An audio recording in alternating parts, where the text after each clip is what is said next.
Geda gedi geda oh.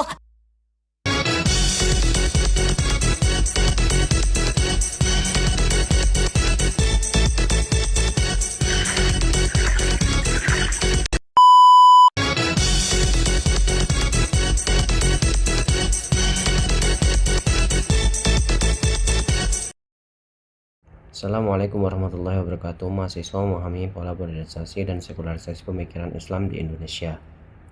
Isi pembahasan pengertian modernisasi dan sekularisasi, perspektif Islam terhadap modernisasi dan sekularisasi. Pengertian modernisasi. Sebelum mengulas lebih lanjut mengenai Islam dan modernisasi, akan dijelaskan terlebih dahulu definisi Islam dan modernisasi. Islam adalah istilah Arab yang berarti tunduk atau menyerahkan diri kepada Allah Subhanahu wa taala karena Anda telah menempatkan kepercayaan Anda kepadanya. Ajaran Islam juga diberikan kepada umat manusia oleh Allah Subhanahu wa taala melalui Nabi Muhammad SAW yang diutus sebagai rasul untuk menyebarkan ajaran-ajaran ini. Lalu, kata modernisasi berasal dari kata bahasa Inggris kontemporer. Kata-kata modern adalah kata sifat menurut ulasan Oxford Learns Pocket Dictionary. Baik baru-baru ini atau di masa sekarang ini memiliki kualitas kontemporer, sementara istilah modernitas, modernisme, modernisasi, dan modernitas semua berasal dari kata Latin yang sama, yaitu modernus, yang berarti sekarang atau saat ini. Sikap, cara berpikir, dan cara bertindak sesuai dengan tuntutan masyarakat. Sufiks yang ditambahkan ke akhir kata memberi makna yang sedikit berbeda. Ketika kedua istilah di atas digabungkan, modernisasi Islam mengacu pada gerakan perspektif dan lembaga pendidikan yang bertujuan untuk mengadaptasi dan menghidupkan kembali prinsip-prinsip Islam untuk lebih memenuhi persyaratan umat Islam di dunia kontemporer. Modernisasi dan Islam bukanlah isu baru dalam sejarah filsafat Islam. Mereka telah ada untuk sementara waktu dan telah menarik minat beberapa akademisi, baik muslim maupun non-muslim. Maryam Jamilah mendefinisikan modernisasi sebagai upaya untuk menerapkan ide-ide keagamaan konvensional dari sudut pandang modern.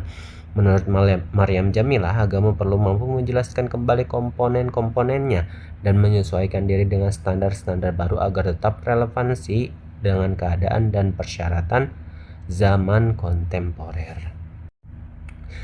Pengertian sekularisasi. Tren sosial yang dikenal sebagai sekularisme berusaha menghalangi orang untuk mempertimbangkan akhirat dengan hanya berfokus pada di sini dan saat ini. Tren ini dimulai karena individu di abad pertengahan menghindari kontak dengan dunia luar dan sangat selaras dengan Allah Subhanahu wa taala dan akhirat. Kecenderungan manusia bahwa pada abad kebangkitan individu menunjukkan ketergantungan mereka yang signifikan pada aktualisasi budaya dan kemanusiaan serta potensi realisasi aspirasi mereka untuk dunia tampaknya dihadapkan oleh sekularisme. The Scholar Indonesian Encyclopedia mendefinisikan sebagai perspektif berorientasi dunia di mana individu, komunitas, dan budaya menjauh dari agama atau kurang memperhatikan cita-cita atau standar yang dianggap abadi dan sebagainya.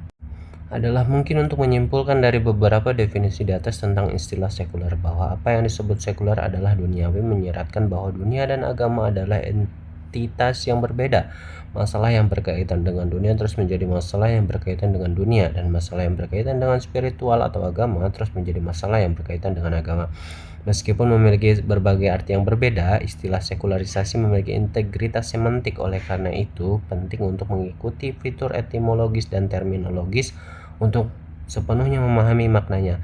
Kata Latin seculum yang biasanya diterjemahkan sebagai dunia temporal sebagai lawan dari kerajaan Allah adalah sumber dari kata bahasa Inggris sekularisasi yang digunakan dalam bahasa Indonesia, Iskandar dan Firdaus.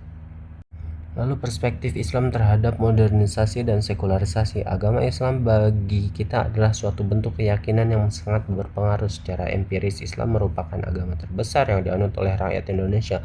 Oleh karena itu, sikap-sikap yang diterbitkan atau dianggap diterbitkan oleh agama Islam memiliki dampak yang signifikan terhadap proses perubahan sosial. Peran Islam dalam perubahan sosial dapat bermanifestasi dalam dua sikap, yaitu mendukung atau menghambat, tergantung pada para pengikutnya. Penting bagi kita untuk menyadari beberapa besar kesenjangan antara pendidikan dan pendidikan sekuler di Mesir, beserta konsekuensi yang sangat jauh reaching. Keseimpangannya tidak hanya menciptakan ketidaksetaraan antara sekolah dan universitas dengan pandangan yang berlawanan, tetapi juga yang lebih penting daripada faktor lain, menciptakan perpecahan di kalangan umat muslim. Kenyataan tentang kesenjangan ini kebutuhan untuk mengakhiri kesenjangan tersebut mendorong munculnya gerakan modernis dalam Islam. Gerakan ini muncul dalam upaya menuju formulasi prinsip-prinsip dan ajaran Islam yang lebih modern, namun pembaharu ini cenderung hanya mencapai kalangan pelajar dan tidak berdampak pada rakyat umum. Inti dari gerakan pembaharuan ini adalah penolakan terhadap taklid buta dalam keyakinan dan pelaksanaan kewajiban agama secara mekanik. Islam dalam pandangan ini membangkitkan akal dari tidurnya dan menyerukan untuk menentang prasangka-prasangka yang tidak rasional. Islam menegaskan bahwa manusia tidak diciptakan untuk dibelenggu, melainkan harus membimbing diri mereka sendiri dengan menggunakan ilmu dan pengetahuan tentang alam semesta serta pengetahuan tentang masa lalu. Islam mengajarkan untuk menjauhkan diri dari keterikatan eksklusif kepada segala sesuatu dan meyakinkan bahwa kenyataan yang diterima tidak selalu menjadi bukti pengetahuan atau kecerdasan. Islam membebaskan diri dari taklid buta, memungkinkan manusia untuk mengambil keputusan sendiri sesuai dengan penilaian dan kebijaksanaan mereka, tetapi tetap dengan tunduk pada batas-batas yang ditetapkan oleh agama. Dalam batas-batas ini tidak ada pembatasan terhadap aktivitas manusia dan tidak ada halangan bagi berbagai macam spekulasi yang dapat diutarakan dengan tanggung jawabnya. Ada juga pernyataan dari Cak Nur bahwa gagasan negara Islam yang pernah diperjuangkan oleh Masyumi dalam Forum Konstituante 1959 adalah sebuah bentuk pembenaran. Pertama, pembenaran terhadap ideologi barat yaitu modern, dan kedua, keinginan untuk mencapai legalisme yang mendorong sebagai kaum muslimin terjerumus ke dalam pemikiran apologitis terhadap negara Islam. Menurut Cak Nur, konsep atau gagasan negara Islam menciptakan distorsi dalam hubungan profesional antara negara dan agama. Negara dianggap sebagai aspek kehidupan dunia yang dimensinya rasional dan kolektif, sedangkan agama dianggap sebagai aspek kehidupan lain yang dimensinya spiritual dan pribadi.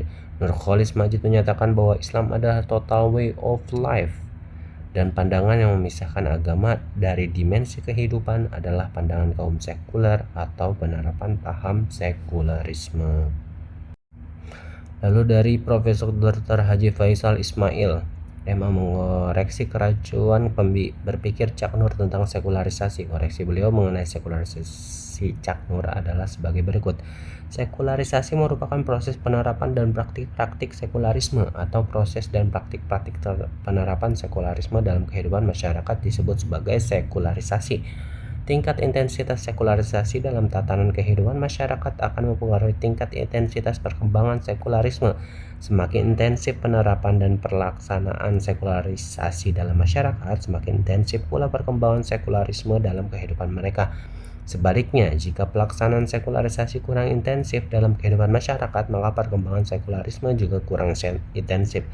Tetapi apapun hasil sekularisme dalam kehidupan masyarakat sudah mulai berakar, tumbuh, dan berkembang. Dengan demikian, menurut saya sekularisasi menuju ke sekularisme seperti yang telah saya jelaskan dalam konteks wacana ilmiah dan dunia akademis, tidak ada pemisahan sekularisasi berdasarkan jenis kelamin.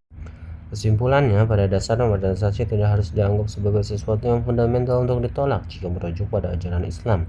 Islam sebagai agama universal tidak menghambat manusia untuk berkembang, namun tetap menuntun mereka untuk mematuhi prinsip-prinsip Islam. Yang tidak diterima dalam Islam adalah westernisasi, di mana totalitas gaya hidupnya seringkali terkait dengan sekularisasi, yang dalam konteks ini seringkali dihubungkan dengan ateisme dan dianggap sebagai sumber segala ketidakmoralan. Inti dari modernisasi yang sejalan dengan ajaran Islam adalah rasionalisasi, yaitu usaha untuk mengarahkan segala tindakan kepada kalkulasi dan pertimbangan akal. Rasionalisasi ini mendorong umat Islam untuk menjadi kritis dan meninggalkan taklid yang dikritik dalam Islam. Oleh karena itu, pada dasarnya modernisasi tidak bertentangan dengan ajaran dasar Islam.